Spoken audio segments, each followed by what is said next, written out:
ارسلان کے تمام ساتھیوں کا، بھائیوں کا، بزرگوں کا شکریہ ادا کرنا چاہوں گا کہ آج ہمیں یہاں پہ دعوت دی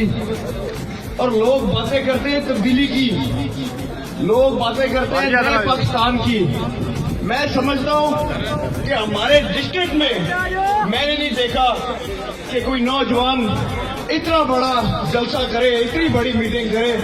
مجھے خوشی ہو رہی ہے اور مجھے فخر ہو رہا ہے کہ اگر کوئی تبدیلی آ رہی ہے تو ہماری جماعت کے ذریعے آ رہی ہے، اگر کوئی تبدیلی آ رہی ہے تو ارسلان جیسے نوجوانوں کے ذریعے آ رہی ہے۔ یہ جو پرانے سیاستدان ہیں، جو بڑے سیاستدان ہیں، یہ نہیں چاہتے کہ کوئی دوسرا آگے آئے، یہ نہیں چاہتے کوئی نوجوان آگے آئے، لیکن میرا آج آپ سب سے وعدہ ہے اور ارسلان میرے سامنے کھڑا ہے، ارسلان جدھر قدم رکھے گا انشاءاللہ تعالیٰ اس کے ساتھ کھڑا ہو کے ساتھ چلوں گا۔ ارسلان سیاست میں جتنا آگے جانا چاہے گا انشاءاللہ تعالیٰ اس کا ہاتھ پکڑ کے انشاءاللہ کٹھے انشاءاللہ تعالیٰ آگے جائیں گے۔ یہ تبدیلی ہے۔ اب وقت آ گیا کہ نوجوان سیاست سنبھالیں، نوجوان اپنے ملک کو سنبھالیں اور آگے لے کے چلیں، لیکن جو پرانے سیاستدان ہیں وہ اپنی سیاست کو اپنے سینے کے ساتھ لگا کے رکھتے ہیں، نہ وہ کسی کو دینا چاہتے ہیں۔ لیکن میں نے اپنے والد صاحب سے سبق سیکھا ہے۔ میرے والد صاحب نے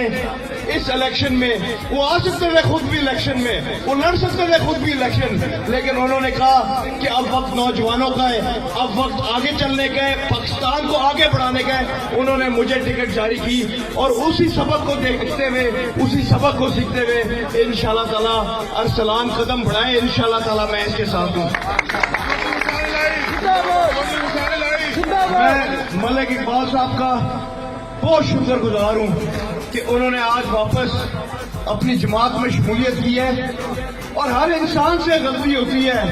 ہر جماعت سے غلطی ہوتی ہے، لیکن کامیاب وہ ہوتے ہیں جو اپنی غلطیوں سے سیکھتا ہے، جو اپنی غلطیوں سے سیکھ کے عمل کرتا ہے۔ انشاءاللہ تعالیٰ میرا ملک صاحب سے یہ وعدہ ہے کہ جو غلطیاں کوتاہیاں ہوئی، جو آپ نے آج ہمارے سامنے رکھی،